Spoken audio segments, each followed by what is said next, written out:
Gracias, Señor. Bendice tu palabra ahora. Danos oídos para escuchar, mente para entender, ojos para ver, Señor, lo que tú quieres hacer. En el nombre poderoso de Jesús. Amén. Amén. Gloria a Dios. ¿Pueden tomar asiento, mis hermanos?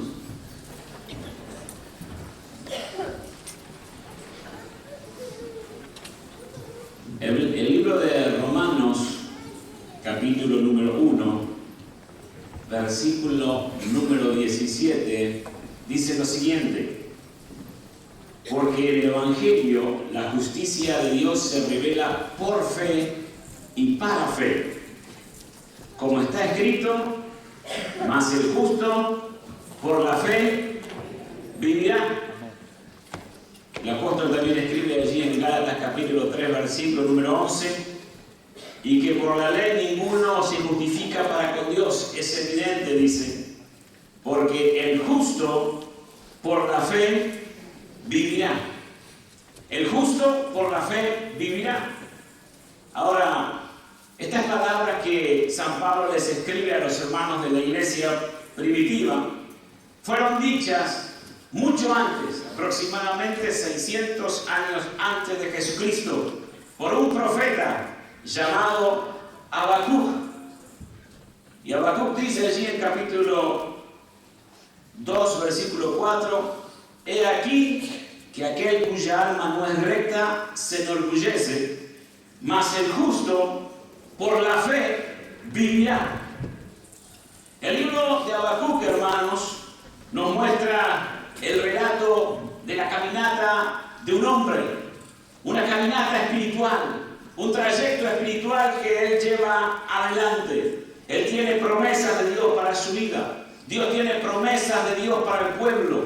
Pero en las circunstancias en las cuales el libro de Habacuc es escrito, las circunstancias eran tan difíciles que al profeta le entró la duda acerca de las promesas que Dios tenía para con su vida.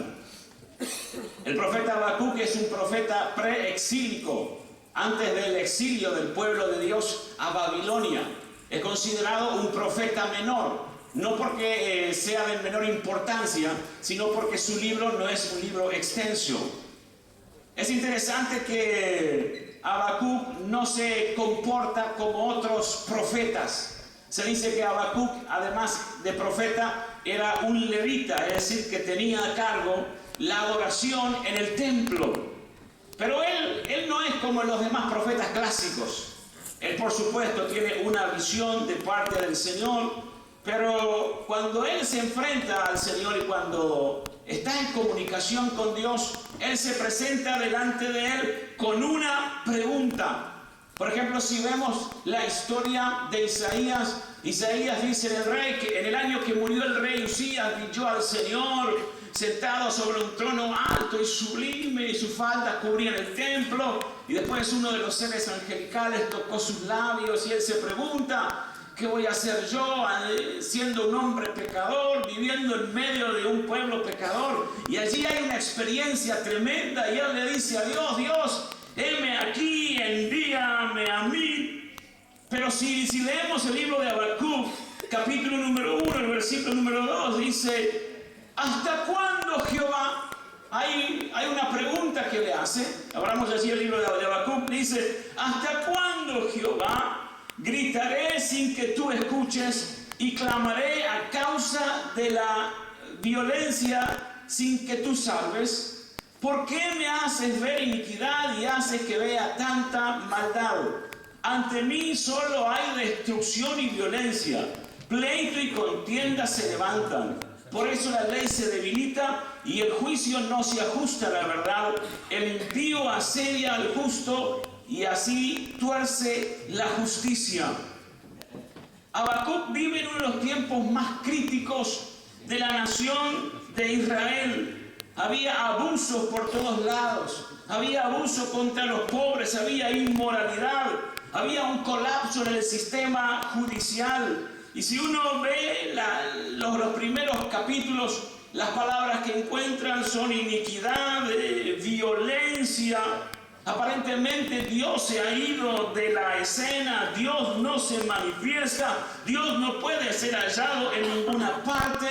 y solo se ve violencia, pleitos, contiendos, justicia que nunca prevalece, impíos que salen adelante. Y lo que hace Habacuc es decirle a Dios: ¿hasta cuándo? ¿Alguna vez le preguntaste a Dios y dijiste: ¿hasta cuándo? ¿Hasta cuándo? Habacuc era medio uruguayo. ¿Hasta cuándo, Señor? ¿Hasta cuándo, Señor? Habacuc no entendía cómo un Dios justo, cómo un Dios amable, cómo un Dios bueno permitía tanta maldad. ¿Por qué Dios no intervenía? ¿Por qué Dios no castigaba a los impíos? ¿Por qué aparentemente Dios no estaba? Pero hermanos, en las situaciones más complicadas de nuestras vidas, el Señor siempre está presente. Dios sigue teniendo el control. Dios sigue teniendo el control, aunque a veces pensamos que el enemigo va a salir con las suyas, que las circunstancias nos van a destruir. Pero hermanos, Dios sigue teniendo el control. ¿Te has sentido alguna vez así, preguntándole a Dios: Dios, ¿hasta cuándo? ¿Hasta cuándo, Señor? El Salmo 42, allí el salmista dice: fueron mis lágrimas mi pan de día y de noche, mientras me dicen todos los días: ¿dónde está tu Dios? ¿Dónde está el Dios tuyo? ¿Dónde está ese Dios que vos predicás? Y uno le dice: Señor, ¿hasta cuándo tengo que seguir con esto? Y dice: porque yo clamé a ti, Señor, porque yo, y dice: ¿hasta cuándo, Jehová? Clamaré, gritaré, sin que tú escuches, y clamaré. No era falta de oración, él había orado, él había buscado al Señor. Y dice: ¿hasta cuándo, Señor? ¿Hasta cuándo? ¿Hasta cuándo? Parece que el cielo se ha cerrado. Y a veces uno ora, uno ayuna, uno paga los diezmos, uno da ofrenda, uno hace de todo. Y dice: Señor, ¿hasta cuándo? ¿Hasta cuándo, Señor? ¿Hasta cuándo? ¿Hasta cuándo, Señor, voy a sufrir esta enfermedad? ¿Hasta cuándo, Señor? Porque mi sanidad no viene. ¿Hasta cuándo, Señor, voy a seguir abandonada por un esposo que me ha dejado y tengo que criar ahora a mis hijos solos? ¿Hasta cuándo, Señor? ¿Hasta cuándo tengo que pasar esto? Porque luego que vine del médico, el diagnóstico que me dieron es un diagnóstico de cáncer. Y parece, Señor, que yo hago todo, clamo, grito en voz alta, pero parece que no hay respuesta para mi vida. Quizás de las cosas más difíciles que tenemos que enfrentar los seres humanos es encontrarle sentido, encontrarle significado a ciertos incidentes que aparentemente no tienen propósito alguno. Y uno se pregunta: ¿por qué me pasa a mí esto? ¿Por qué todavía estoy bajo esta presión? ¿Por qué todavía no he salido de la presión económica? A veces parece que todo viene a la misma vez, Y uno hace todo lo humanamente posible. Se congrega, viene al discipulado, hace de todo. Pero el cielo como que está en silencio. Y te sientes como Habacuc, cansado, cuando oraba y él asumía que Dios no lo estaba escuchando. Hermano, una de las cosas más hermosas de la palabra de Dios es que la palabra de Dios no esconde la fragilidad humana. A veces pensamos que los personajes bíblicos eran súper espirituales, súper santos, de otro planeta. Pero en la Biblia encontramos pecados violentos, encontramos injusticias, encontramos familias disfuncionales, encontramos historias un poco difíciles de entender. encontramos algunos individuos problemáticos. Pero hermanos, lo importante es que a pesar de la fragilidad humana, a pesar de nuestros errores y horrores que cometemos, Dios siempre está en control. Habacuc asume que Dios se ha olvidado, que Dios se ha apartado, que la situación es extrema, que el mal está reinando. Ahora, el silencio temporal de Dios no significa una negligencia permanente de Él. El no ver en este momento algo no significa que Dios te ha tirado ahí. A primera vista no tiene sentido. A primera vista no tiene propósito. A primera vista uno dice, esto es injusticia, injusticia. Como gritan algunos. Injusticia. Es posible que muchas preguntas, hermanos, no tengan respuesta. Nosotros no tenemos respuesta. Hay gente que viene y me dice, pastor, dígame, contésteme esta pregunta. Y a veces tengo que decirle, no sé. ¿Cómo que no sabe? Me dice uno. No sé, no tengo la respuesta para todo. Pero Dios cuidará de nosotros. Ante preguntas que no podemos contestar, lo que sabemos es que Dios cuida de nosotros, que Dios se interesa de nosotros, que Dios viene a nosotros. Se cuenta la historia de un sobreviviente de un naufragio. Y el sobreviviente del naufragio apenas pudo agarrar una pequeña embarcación y llegar arrastrado por la corriente a una isla inhabitada. Oró ferviente a Dios para que Dios lo rescatara. Todos los días miraba al horizonte buscando una ayuda, a ver qué sucedía, qué podría pasar. Pero pasaron los días, y aquel hombre tuvo que edificar su chocita ahí en la isla para protegerse y para guardar las pocas cositas que él tenía. Pero un día, al regresar a su choza, la ve que se está encendiendo un fuego. Se había prendido fuego la choza. Encontró todo destruido. Una gran columna de humo subía y comenzó a decir, Dios, ¿por qué me haces esto? ¿Por qué me haces esto, Dios? ¿Por qué? ¿Por qué? Al otro día, temprano fue despertado por el sonido de un barco que se acercaba a la isla. Había venido y él le pregunta, ¿cómo supieron que yo estaba aquí?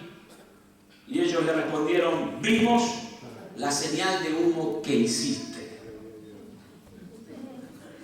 ¿No será que Dios te tiene que prender fuego algunas chocitas que te hiciste ahí? Este es mi ranchito, ¿verdad? No queréis que le prende fuego en la casa. Después de que porque van a echar la culpa a mí. Pero, ¿no será que Dios te quiere prender fuego en los ranchitos que te has hecho? No, esto no es lo que tengo. Dios me dejó tirado acá, así que me dejó tirado en esta isla. Y todavía que estoy tirado se me prende todo fuego. Todo me va mal.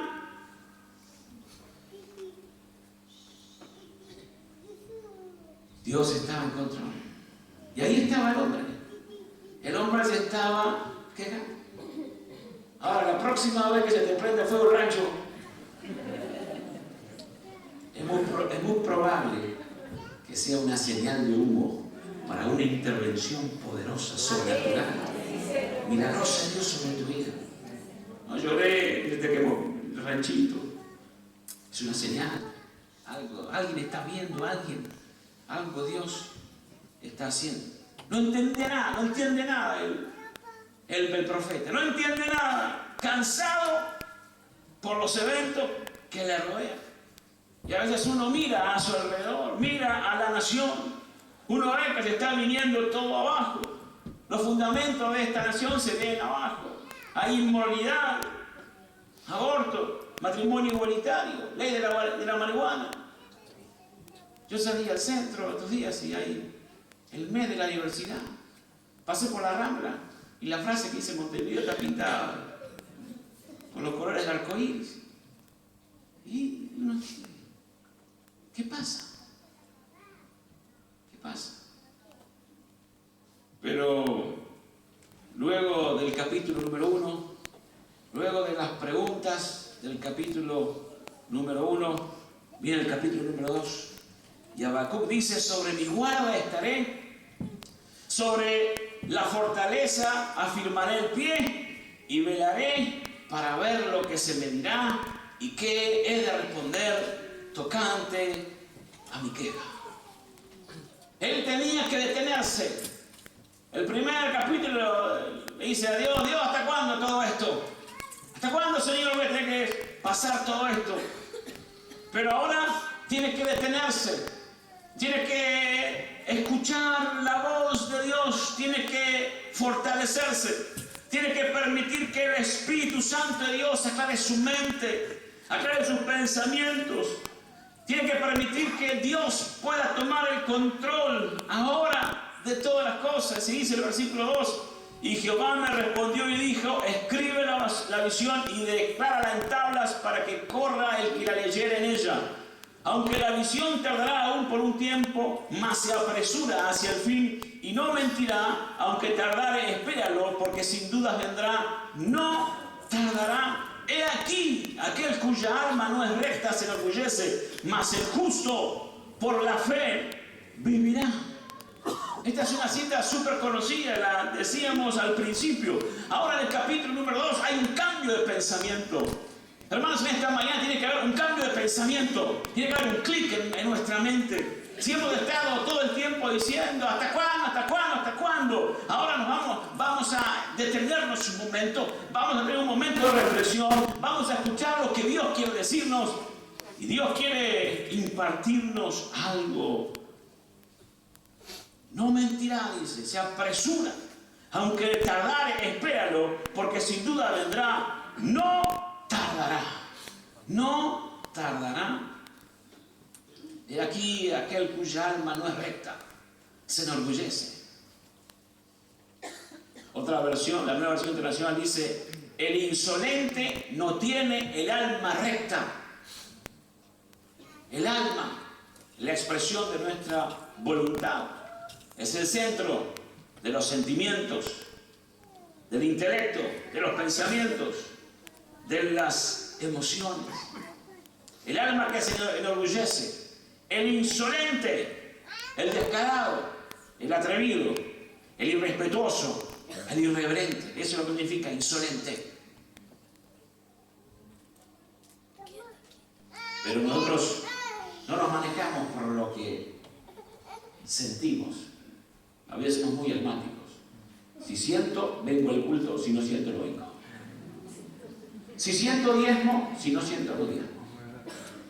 Si siento hoy, saludo a algunos. Si no siento, me voy corriendo. Todo es siento. Hoy siento el fuego. ¡Qué tremendo! El culto de hoy estuvo muy frío. No se sentía nada el espíritu. Estaba todo apagado. Todo es siento el fuego. Pero a veces hay cosas que no sentimos que las tenemos que hacer. A veces no siento mucho amar a mi hijo y lo tengo que amar. Que hace cosas que no me gustan mucho, pero lo voy a amar. No es una cuestión que sienta. Hay días que estoy con mucho sentimiento, otros días no tanto, pero tengo que hacer. Usted capaz que mañana no siente ir a trabajar. Pues se va a tener que levantar a las 6 de la mañana y irse a trabajar. Usted no anda por sentimientos. Yo si siento lo hago, si no siento no. No, no es eso. Hay a veces que no sentís nada. Y no tenés que hacer igual. No, hay que moverse. A veces nos controlan nuestras emociones. Empezamos a tomar decisiones erradas de lo que yo creo, de lo que yo pienso, del yo, de mi alma. De mi alma. Y a veces tomamos decisiones en base a lo que yo siento. Santiago dice que el hombre de doble ánimo es inconstante en todos sus caminos. Es decir, el hombre que hace las cosas por lo que siente. El hombre de doble ánimo es inconstante. Pero el hombre espiritual se mantiene creyéndole a Dios. Discierne, ve con ojos espirituales. Y aunque parece que el impío prospera y que otros se van para arriba, y aunque parece que Dios está fuera de control, pero se mantiene. No es que niega las circunstancias, sino que decide vivir sobre las circunstancias. Decide vivir por el nivel común de todos los demás. Decide vivir por encima de todo. No espera que todo se resuelva bajo la lógica. Porque a veces esperamos que las cosas se resuelvan bajo la lógica humana. Como aquel que va al profeta, aquel general, y el general del rey de Asiria va al profeta pidiendo oración porque tiene lepra. Y el profeta ni siquiera sale a recibirlo. Para los autos importantes en la puerta de la casa del profeta. Una comitiva, las motos adelante, ruidos, sirenas. ¿Quién viene? El general del general. Y el profeta ni sale a verlo. Le dice a su querida mandar, decirle que se lave 7 veces en el río Jordán.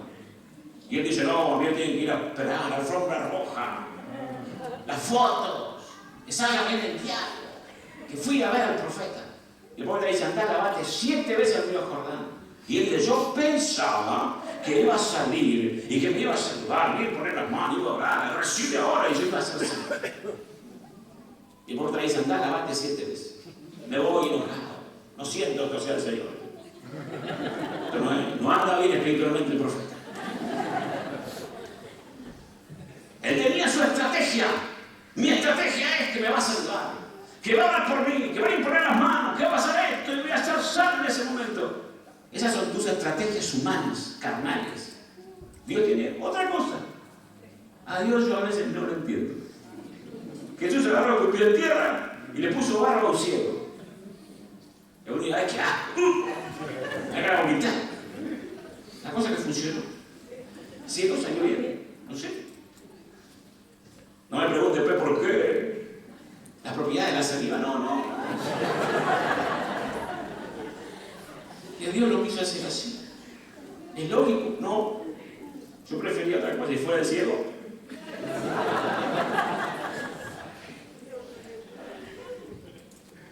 El hombre espiritual es un hombre de fe, que conoce. Es un hombre que sabe que Dios tiene el poder, que Dios está por encima de las circunstancias, que Dios está encima de todo, que Dios está encima inclusive de mi lógica humana, de mis estudios que hice en la universidad, de todo lo que estudié de teología. Dios está por encima de todo eso. Dios está por encima. Dios está por encima de todo. Y Él dice, oh Señor, yo voy a esperar en ti, Señor. Aquí me pongo, Señor. Yo sé que no va a tardar, que va a pasar algo. Y luego en el capítulo 3, versículo 17, Él termina con una declaración fuerte. Dice, aunque la higuera no florezca, ni en las vides haya frutos, aunque falte el producto del olivo y los labrados no den mantenimiento, aunque las ovejas sean quitadas de la majada y no haya vacas en los corrales, con todo yo me alegraré en Jehová y me gozaré en el Dios de mi salvación. Jehová el Señor es mi fortaleza y Él me da pies como de ciervas y me hace caminar por las alturas. Amén. Amén. Y esta es su caminata espiritual. La primera parte, ¿hasta cuándo? ¿Qué tal? Después dice, no voy a esperar la cosa, no voy a enloquecer, tranquilo, hermano, tranquilo. Vamos a esperar, vamos en el momento de comunión con el Señor, vamos a orar, vamos a buscar en su palabra que Dios tiene para mi vida. Y Él dice, Señor, me va a dar pies de siervas, me voy a ir en las alturas, voy a ir a lo alto, voy a ser como el águila, voy a levantar, voy a abrir mis alas y voy a levantarme a alturas. Y cuando hay tormentas, el águila cruza las nubes y se va a la parte alta. Abajo puede haber tormenta eléctrica, rayos, pero está allá arriba hay otra perspectiva completamente diferente. Y a veces nosotros andamos abajo en la tormenta cuando Dios dice tenés que ir para arriba, comenzar a levantarte a lugares elevados. Y es tiempo de alegrarme. Yo me voy a alegrar en el Señor. No sé por qué lo que me está pasando, no entiendo mucho la lógica de Dios, pero yo voy a decir, yo me alegraré y me gozaré en el Dios de mi salvación. Dios es el que me fortalece, Dios me fortalece. No vuelvo atrás, sigo adelante. Le pido al Señor, dame pies de sierra, me voy para arriba, no quiero saber nada. Señor, quiero, Señor, gozarme en tu presencia. Ahora, Habacuc no anda ocultando el problema. Habacuc sabe del problema que tiene, pero él recapacita, sube a otro nivel, reconoce que Dios era superior a todas circunstancias. No se alegró por las circunstancias, porque no es que estaba contento, ay qué lindo, toda injusticia, no. Él se alegra en Dios. Yo me fortalezco en el Señor, me fortalezco en Él. Ahora, no sé qué momentos estás pasando tú en tu vida en esta mañana. No sé qué respuestas estás esperando de parte del Señor. No sé qué inquieta está tu alma esperando recibir algo de Dios. Quizás querés renunciar. Quizás alguno dice, yo ya no espero más las promesas del Señor. No permitas que en esta mañana tu alma tome el control, tus emociones, sino que confíe en el Señor. Decía el autor de allí de la epístola a los hebreos, dice así, que no pierdan la confianza, porque ésta será grandemente recompensada.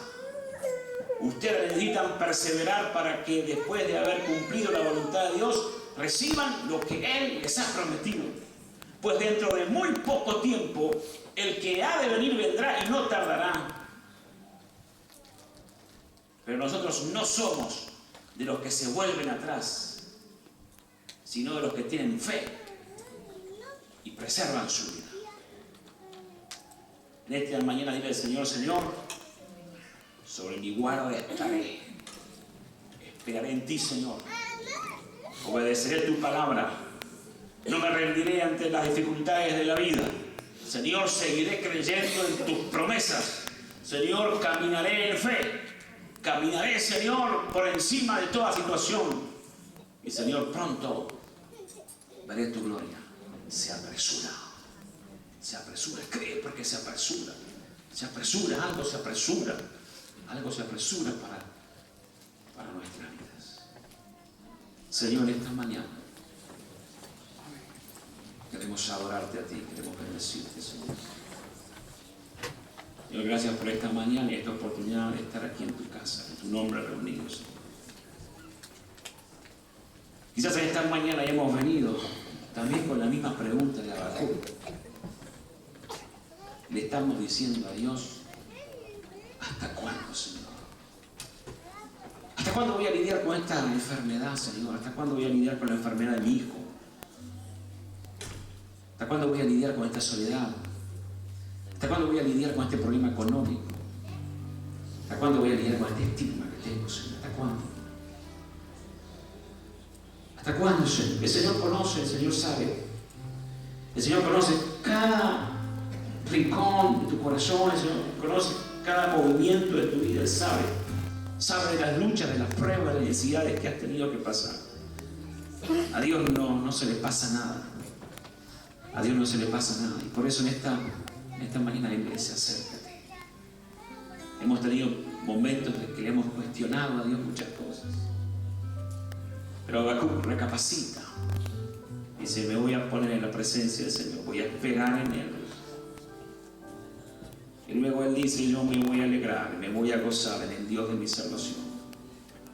Aunque la higuera no florezca, aunque en las vides no haya frutos. Pero Señor, con todo yo me voy a alegrar en ti. Y no es consuelo de tonto. Es seguridad de que Dios va a cumplir su propósito en mí. Es seguridad de que Dios va a hacer algo poderoso. Es seguridad de que Dios va a manifestarse en mi vida en los peores momentos. Y lo importante de todo esto es que tu historia puede ser una historia no muy buena.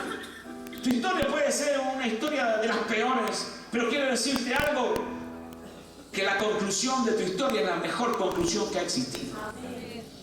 El final de tu historia es otro final, porque el final lo escribe Dios. Tu historia quizás ha sido escrita por dificultades que has tenido, por problemas, por enfermedades. Tu historia ha sido escrita por traiciones, pero tu final lo escribe Dios. Tu final lo escribe Dios. La historia final la escribe Dios, porque Dios es el de la última palabra. Dios es el último que va a decir, va a determinar el cumplimiento de sus promesas sobre tu vida. Y Señor, en esta mañana no quiero vivir abajo, me quiero levantar, Señor. Haz mis pies como de siervas, porque así me voy hacia la parte alta. Me voy a la altura, Señor. Me voy a la altura, no quiero estar acá abajo. Señor, quiero comenzar a vivir más allá de lo que ven mis sentidos, de lo que veo, de lo que percibo. Señor, quiero levantarme, Señor, a otro nivel. En esta mañana, Señor, fortalece nuestras vidas. Fortalece, Señor. Señor, si tienes que quemar algunos ranchos de nuestra vida, quémalos en esta mañana. Señor, porque nos serán señal, Señor, de que algo tú enviarás, Señor.